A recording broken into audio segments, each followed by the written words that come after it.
Hey guys, this is Carolina Varsity. We're in our 2015 season. We're rolling into week 11, and we have the Charlotte Catholic going over to play Ardrey Kell. I'm Dale And Ross. I'm Matt Marta Pet. Man, this is a huge game here in the South Make 8 Conference, basically for first place. Yep. So here we go. Catholic has to prepare for Ardrey Kell to spread out the field, not only for the pass, but for the run game. And their run game is led by, of course, the dual threat quarterback, Bryce McGinley. So when you spread the field, you're going to take guys out of the box. And that opens up not only, the passes you can throw downfield, but gaps inside in the run game. Right. So I think if you're Ardrey Kell, you got to spread these guys out, see how Catholic lines up against various formations, and then pick your poison based off of that. I think Ardrey Kell, you got to.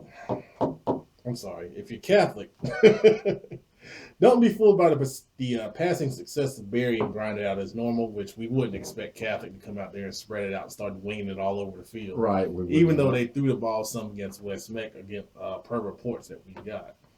I think Ardrey Kell's got to have their defense obviously be ready to load up on the run. I think you play McGinley in second and third and medium and long situations. I wouldn't put him out there on first down to give him a little bit of break, not burn him out. But I think this is a huge game for the conference. Play him as much as you can. Right. Offensively, the key for Ardrey Kell, they got to protect against that Catholic defensive front seven. Those guys come off the ball well on the D line. When those linebackers blitz, they come hard and they come strong and they know pursuit angles. Very impressed with the Catholic defense. And of course, Ardrey Kell has to take their chances down the field and make plays against that Catholic secondary. Catholic is not scared to put their DBs on the island, and Ardrey Kell has to take advantage of Right. that if they're going to pull an upset. I agree. So, some points here. First of all, the report's predicting a 38-14 win by Catholic. Last year this whole game was about offense, and both teams put up a lot of offense. And Ardrey Kell was able to keep it close, had the game won late, and then of course Catholic wins in the final. I think it was 10 seconds of the ball game. They won the ball game. Can that happen again this year? Last year versus this year for Ardrey Kell, some things that kind of play out. Ardrey Kell is the number 2 scoring team in the conference as far as scoring is concerned. Personally, I think they might have the best offense in the conference. However, let's flip to the other side. They have the 4th worst team giving up points. And their defense, I don't want to say, obviously their defense is their weaker point, right? So, I think they would agree with that, even if you ask them. So, can they put up enough points to be able to keep up with Catholic? When we look at Catholic's defense is a little bit better than it was last year, and their offense is probably a little bit better. So, I think what Ardrey Kell is going to have to do in this game, is they got to capitalize on every possession. They cannot be getting 3 and outs, or even 6 and outs. They're going to have to flip fields. They're going to need to score every opportunity they get, I believe, and that means don't go for it. Sometimes kick the field goal as long as you're within a range. You're happy with your kicker, but they're going to need to get points. They got to turn possessions into points.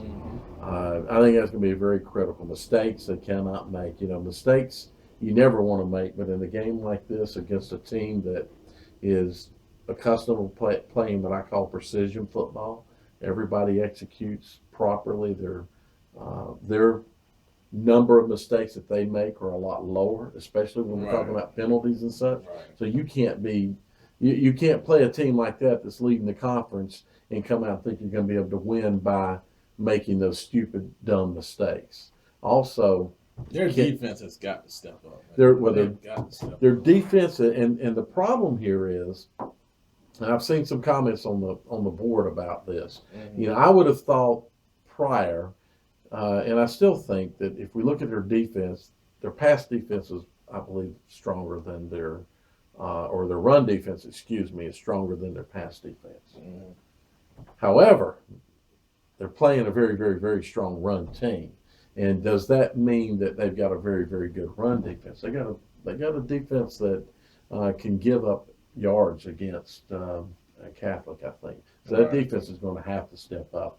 Linebackers are going to have to play football here because that's where it's all going to happen. Obviously, you linemen, you're going to have to control that line of scrimmage and give those linebackers opportunities to make plays. And when you go to make those plays, you got to make them. You got to hit, wrap up. I'm gonna give you something that a lot of people don't talk about. The Catholic tight ends. Mm-hmm. Those guys are like linemen. Yep. And there's a guy, I believe his name is Fishball, Jack Fishball, Catholic tight end. Mm-hmm. He's a senior. Man, that dude comes off the ball. He's fired up. Yep. I tell you, he's like a tackle. So, and the thing about those guys is they can catch the ball. Yeah. And where Catholic usually hurts you in the pass game is to those tight ends. Mm-hmm. So those defensive ends have got to, I say it every time you play Catholic, you got to control those ends, those tight ends. I believe you got to jam them and, keep them down and keep them from getting off the ball. I'll tell you one thing, when we used to coach against Catholic, we talked about it. The tight ends were the key to that offense. Right. That we really focused on trying to stop those tight ends, jam them from coming off the line, right. Control them in the run game, don't give up outside leverage, stuff like that. Exactly. So, I tell you, I think that's the key right there. If Ardrey Kell can find a way to control the Catholic tight ends, you can hurt them in the passing game, you can slow down the outside run game, and you got everything funneling back inside to where your help is. Right. So, but can they do that? Can they do that? Don't get fooled by the misdirection. You got to disrupt those plays. Yeah. We'll see what Coach Evans has in store for that offense. I've always felt like putting a nose guard in and controlling that center because everything happens right on the heels of the center. And if you can drive that center back, you can disrupt a lot of that wing T stuff. Those guys like to get out and pull and all that. And you drive the center back, they can't go nowhere. No, they can't go nowhere. Efficiently. Or they have to go backwards. So can you do that is the question. Yep. We're going to find out. I think you're going to have to score points, though. If Ardrey Kell is going to win, it's going to be a shootout. It's going to be a shootout, exactly. You're going to have to convert and score because I'm afraid you're going to give up a lot of points. So you're going to have to score a lot of points. So, guys, you might see a shootout. If it's anything like last year, you're going to see a shootout. Can Ardrey Kell bring that to the game? We'll see. Thanks for watching.